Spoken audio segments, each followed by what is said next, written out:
The Weaver of Echoes. Chapter 1. The Boy with the Wooden Flute.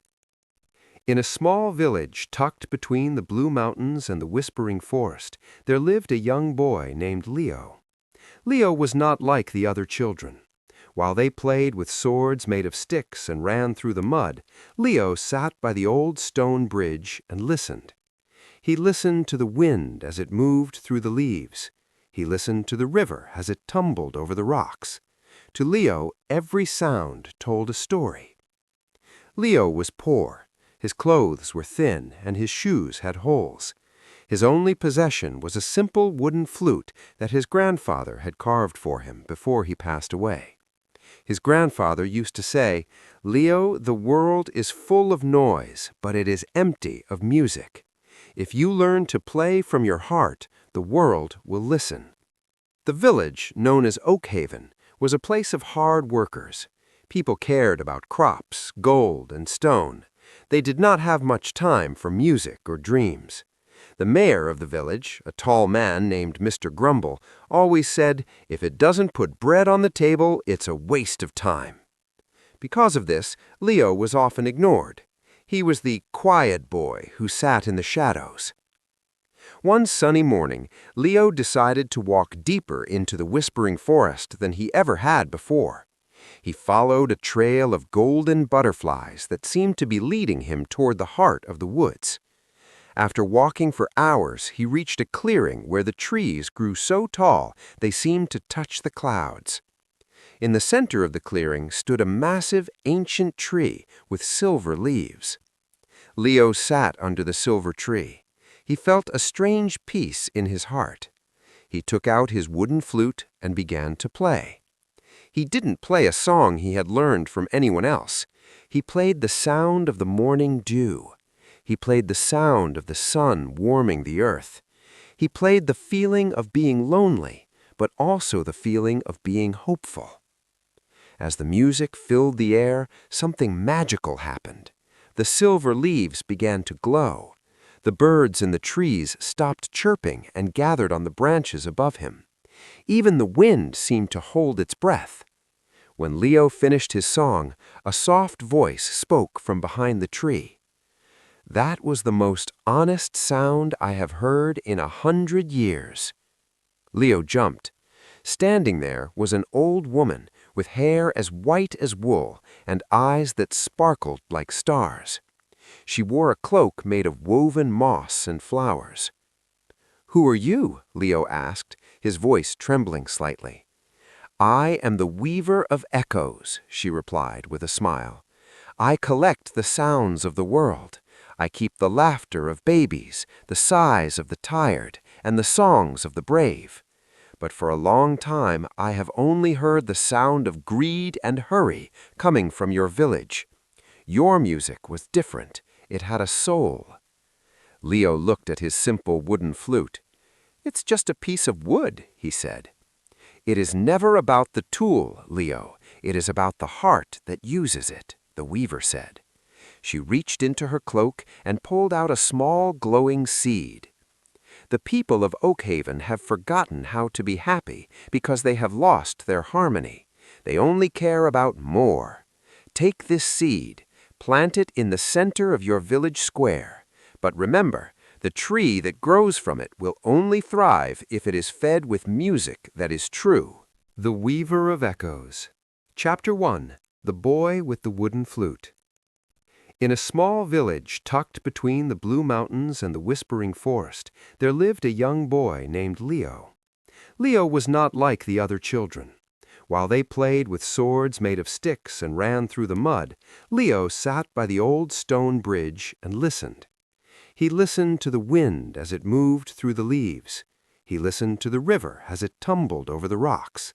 To Leo, every sound told a story. Leo was poor. His clothes were thin, and his shoes had holes. His only possession was a simple wooden flute that his grandfather had carved for him before he passed away. His grandfather used to say, "Leo, the world is full of noise, but it is empty of music. If you learn to play from your heart, the world will listen."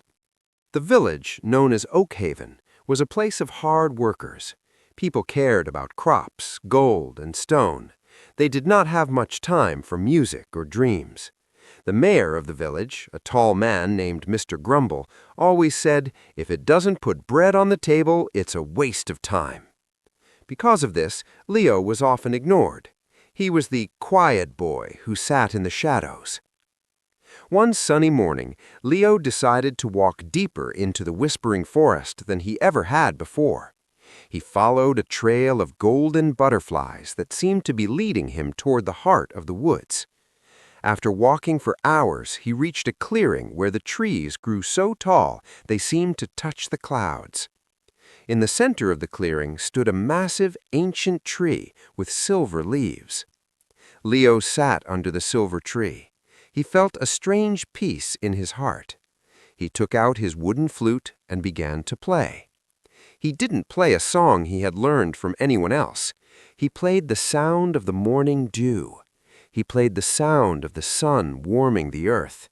He played the feeling of being lonely, but also the feeling of being hopeful. As the music filled the air, something magical happened. The silver leaves began to glow. The birds in the trees stopped chirping and gathered on the branches above him. Even the wind seemed to hold its breath. When Leo finished his song, a soft voice spoke from behind the tree. "That was the most honest sound I have heard in 100 years." Leo jumped. Standing there was an old woman with hair as white as wool and eyes that sparkled like stars. She wore a cloak made of woven moss and flowers. "Who are you?" Leo asked, his voice trembling slightly. "I am the weaver of echoes," she replied with a smile. "I collect the sounds of the world. I keep the laughter of babies, the sighs of the tired, and the songs of the brave. But for a long time I have only heard the sound of greed and hurry coming from your village. Your music was different. It had a soul." Leo looked at his simple wooden flute. "It's just a piece of wood," he said.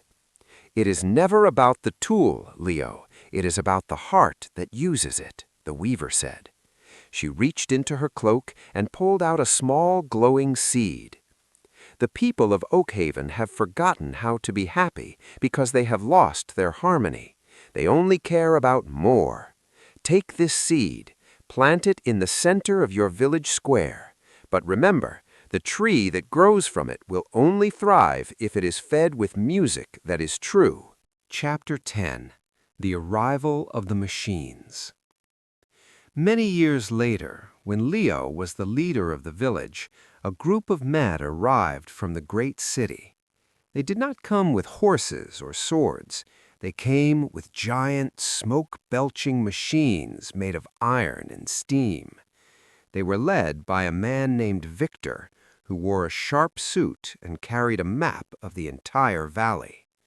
"We are building a great railway," Victor announced to the people gathered in the square. "It will connect the city to the sea. This valley is the perfect path. We will bring jobs, we will bring speed, and we will bring the future to Oakhaven." The villagers were curious. They had never seen machines before. Victor showed them how a steam engine could do the work of 50 horses. He promised them that their crops would reach the city in hours instead of days. But there was a problem. Victor unrolled his map. "To lay the tracks straight and safe, we must cut through the center of this square. We will have to remove this old silver tree. But don't worry, we will build you a beautiful fountain made of marble in its place." A heavy silence fell. The silver tree, now taller and more radiant than ever, seemed to shiver. Leo stood up. "The tree cannot be moved, and it certainly cannot be destroyed. It is the heart of our community." Victor laughed. "Young man, you cannot stop progress. A tree is just wood. The railway is the future. Think of the wealth. Think of the comfort." This time, the temptation was different. It wasn't about greed. It was about ease. Some of the younger villagers, who hadn't lived through the dark times of Silas or the king, began to whisper, "Maybe he's right. The tree is nice, but the railway would make life so much easier. We wouldn't have to work so hard in the fields." Leo saw the silver leaves begin to turn a dull, dusty brown. The magic of the tree was tied to the spirit of the people, and as they began to value speed over connection, the tree began to suffer. Chapter 11. The Gray Mist. Within weeks, the machines began to dig at the edges of the forest. The black smoke from the engines filled the air, hiding the blue mountains. The whispering forest went silent as the birds fled from the noise of the hammers. As the smoke settled over Oakhaven, a strange thing happened. People stopped talking to each other. They were so excited about the future that they forgot the present. They spent their days arguing about where the new station would be built. The music of the flutes was replaced by the clanging of iron. The silver tree began to drop its leaves, not one by one, but in handfuls. The silver glow was almost gone. Leo went to Victor's camp. "The forest is dying," Leo said. "The air is thick with soot. The people are becoming cold again. Is this the progress you promised?" Victor didn't look up from his maps. "Everything has a price, Leo. To get somewhere fast, you have to leave something behind. That's just how the world works." "But where are we going so fast?" Leo asked. "If we lose our peace, what are we rushing toward?" Victor didn't have an answer. That night, a terrible storm rolled in. But it wasn't a storm of rain. It was a storm of wind and dust. Without the protection of the trees that had been cut down for the tracks, the wind tore through the village, ripping roofs off houses and knocking over fences. The villagers huddled in their homes, terrified. The machines they thought would save them were useless against the fury of nature. Chapter 12. The Strength of the Roots. When the sun rose, the village looked broken. The square was covered in dust and debris. Victor's machines were stuck in the thick mud created by the storm. The people gathered in the square, looking at the silver tree. It stood tall, but it looked like a skeleton. It had no leaves left. "It's over," the baker sighed. "We let the noise win." Leo walked to the center of the square. He looked at the tired, dirty faces of his neighbors. He didn't play his flute this time. He just spoke.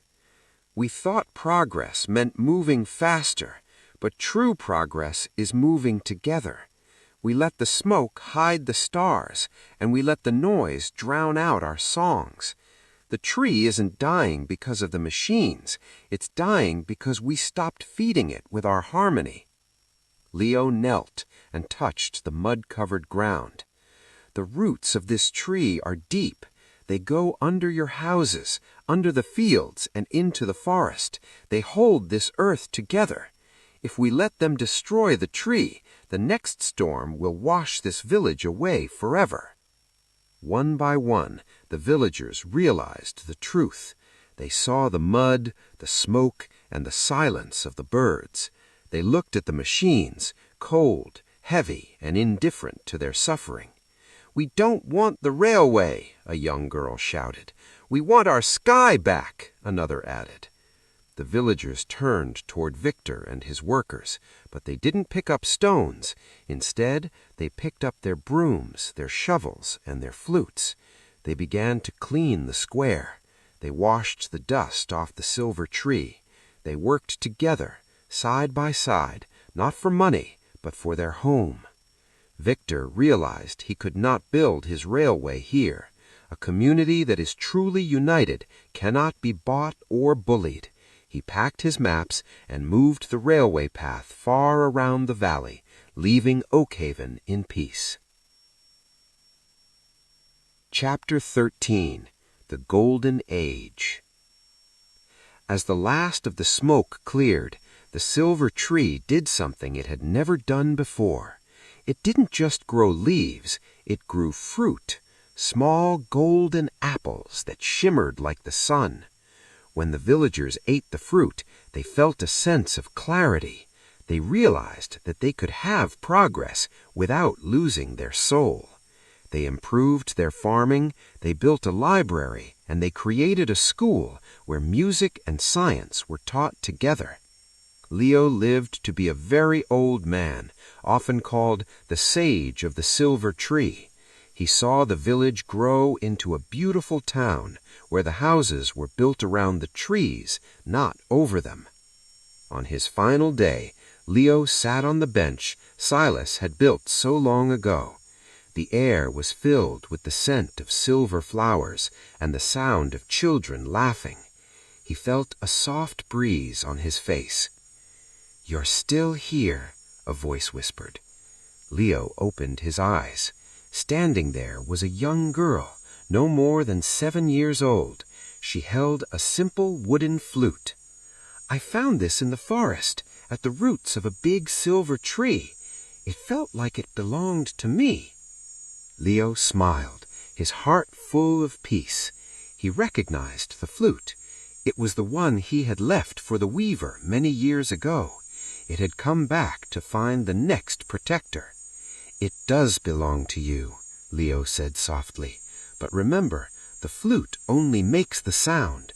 The music, that has to come from you." The girl put the flute to her lips and played a note. It was clear, bright, and full of hope. Leo closed his eyes for the last time, listening to the music of the future. He knew that Oakhaven would be all right. The moral of the story had been written into the very earth. Wealth is not what you have in your hand, but what you give from your heart. Progress is not how fast you run, but who you walk with. And as long as there is one person left to play a song of kindness, the world will never be in darkness. Chapter 14. The Final Echo. The story of the silver tree spread far and wide. It became a legend told to children in every corner of the world. Even in the busiest cities, people would sometimes stop and listen to the wind, hoping to catch a faint echo of Leo's flute. Oakhaven remained a place of magic, not because of the tree, but because of the people. They proved that a happy ending isn't a place you arrive at, it is a way of traveling through life. The villagers never grew too greedy, for they knew the leaves would turn gray. They never grew too angry, for they knew the flowers would wilt. They lived in a golden harmony, protecting the earth and each other. And so the weaver of echoes sat in her clearing deep in the forest, listening to the world. The sounds of greed were still there, far away, but the song of Oakhaven was louder. It was a song that would never end, passed down from one flute to the next, from one heart to the next, forever and ever. The town thrived, the trees whispered, and the people lived in the light of the silver tree, knowing that the greatest magic of all is simply being kind to each other.